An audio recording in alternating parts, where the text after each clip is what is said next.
Halo semuanya, ketemu lagi dengan aku, Mompa di sini. Nah, di video ini aku akan berbagi pengalaman aku tentang obat-obatan atau tentang cara aku untuk menghadapi bayi yang lagi sakit. Jadi di video ini aku akan bahas obat-obat apa saja yang aku gunakan untuk bayi aku, karena kan bayi itu kan masih muda banget, masih kecil banget ya. Jadi kita takut untuk memberikan obat-obatan yang tidak sesuai untuk bayi dan yang aman untuk bayi. Jadi aku di sini akan bagi-bagi pengalaman aku, obat apa yang aku gunakan untuk bayi aku waktu dia lagi sakit, misalnya lagi demam atau lagi flu atau lagi batuk. Jadi di sini aku akan berbagi beberapa obat-obatan yang aman dan baik untuk dikonsumsi bayi kita yang baru lahir.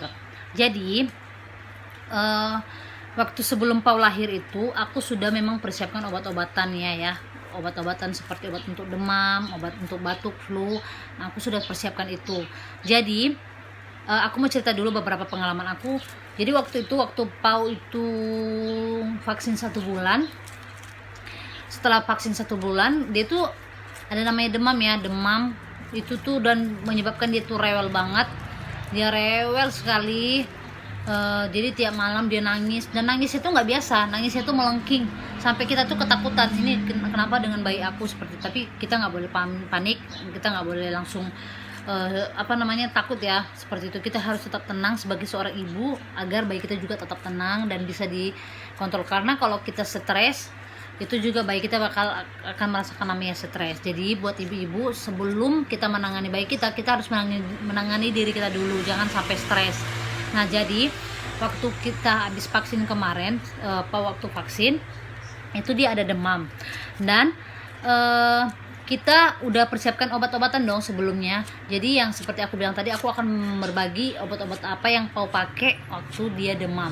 Nah, aku ada sediakan obat ini, namanya Cool Fever. Dia tuh bentuknya tuh seperti bentuk plester ya, plester atau plester kompres lah seperti itu. Jadi ditaruh di jidatnya, ditempel, dan itu tuh aman banget untuk bayi usia 0 sampai 2 tahun. Nah, ini aku pakai karena Cool Fever ini bagus banget ya, membantu meredakan demam untuk bayi. Dan ini tanpa pewangi atau tanpa pewarna. Jadi ini memang dirancang untuk bayi baru lahir ya. Dan bentuknya lucu sekali, aku suka sekali ya. Jadi waktu Pau tuh demam, aku tempel ini di keningnya Pau. Dan selain ini aku juga ada kasih atau oles, dia bentuk oles gitu ya. Ini bagus banget untuk bayi yang demam. Nah, ini juga untuk bayi usia 0 sampai 2 tahun. Jadi waktu Pau demam itu aku juga pakaikan ini di bagian dada dan bagian punggungnya. Nah, ini aku sebenarnya sih dia bisa dioles juga di bagian belakang leher ya, di belakang leher, terus di area tengkuk, terus di lipatan tubuh. Tapi aku hanya kasih dia itu di dada dan di tulang di punggungnya doang. Jadi ini aku oles, sembari juga ini aku tempel di jidatnya Pau waktu Pau lagi demam karena vaksin. Dan itu ampuh sekali ya, ini bagus sekali. Aku rekomendasi ini untuk ibu-ibu yang ada di luar sana yang bayinya demam dan takut berpengaruh pada bayi. Tapi ini aman sekali ya, ini aman banget untuk bayi baru lahir. Dan selain itu juga aku ada sediakan yang ini untuk flu dan batuk. Jadi waktu itu juga ada Pau tuh sering flu ya, kalau misalnya kita suhu ruangan tuh terlalu dingin, Pau itu sering banget namanya flu dan batuk. Dan aku kasih ini, dan dia juga cocok sekali dengan ini ya. Ini juga untuk bayi ya, bayi yang bayi baru lahir, dan dioleskan sama, aku oleskan di dada dan di bagian punggung. Sebenarnya ini untuk untuk yang model ini ada beberapa macam, nanti aku kasih gambarnya.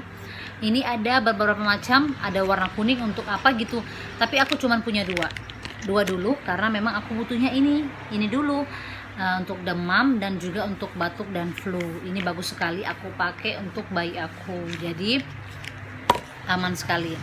Terus aku ada beli juga ini paracetamol untuk bayi, tapi ternyata salah, memang untuk bayi. dia untuk meredakan demam, sakit kepala dan sakit gigi. Tapi ini belum bisa digunakan untuk bayi baru lahir. Ini digunakan untuk bayi yang 1-2 tahun. Jadi aku belum pakai dulu, tapi aku belum tahu sih ini bagus atau enggak. Cuman aku salah beli ya, tapi nggak apa-apa karena ini bisa digunakan untuk 1-2 tahun.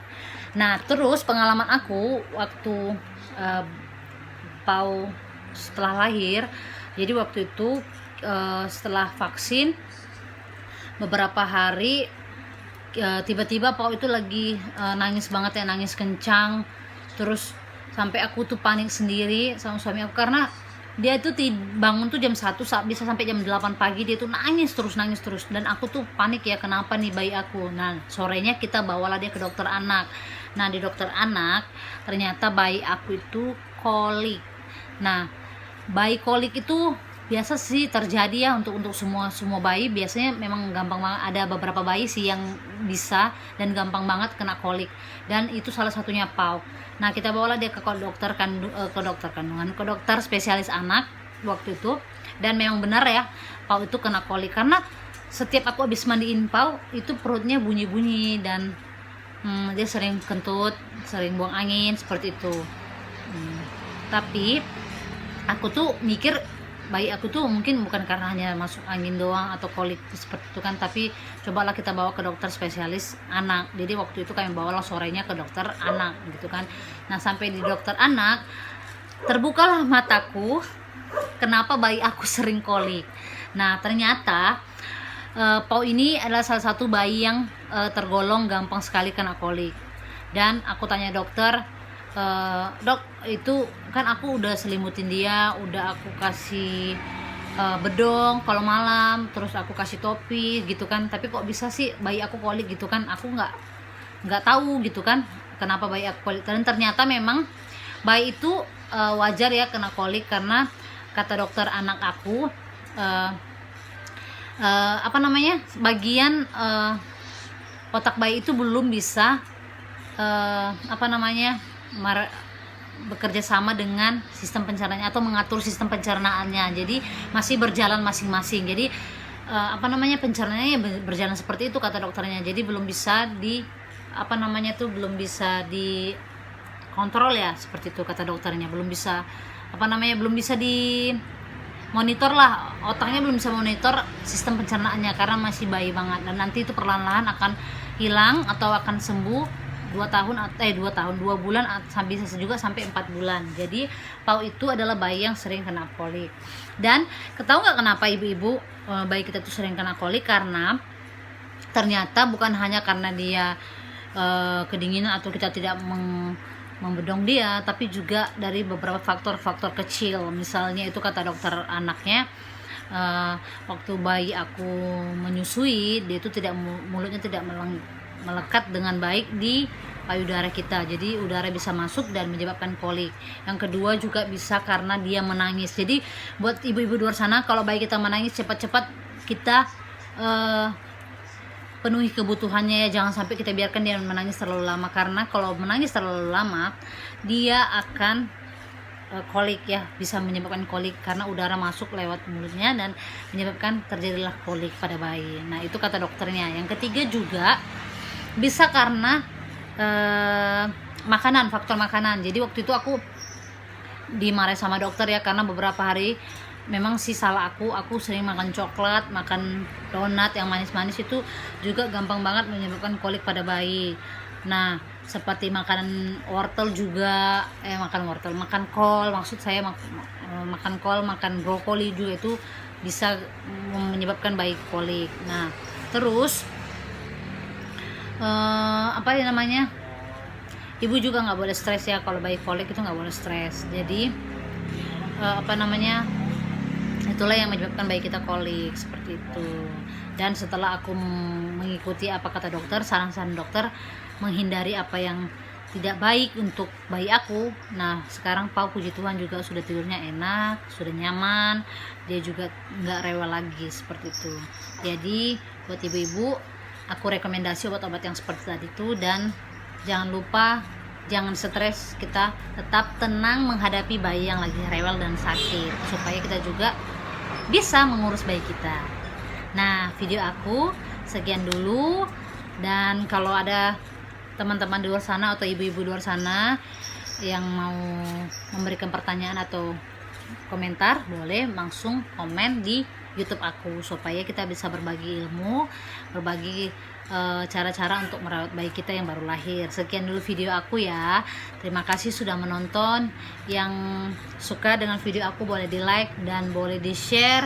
Dan juga jangan lupa buat teman-teman yang belum subscribe channel aku, boleh dong subscribe channel aku supaya aku bisa berbagi tentang info-info dan pengalaman-pengalaman aku merawat dan membesarkan bayi baru lahir, dan kita bisa sharing-sharing lagi lebih banyak lagi. Terima kasih udah nonton video aku.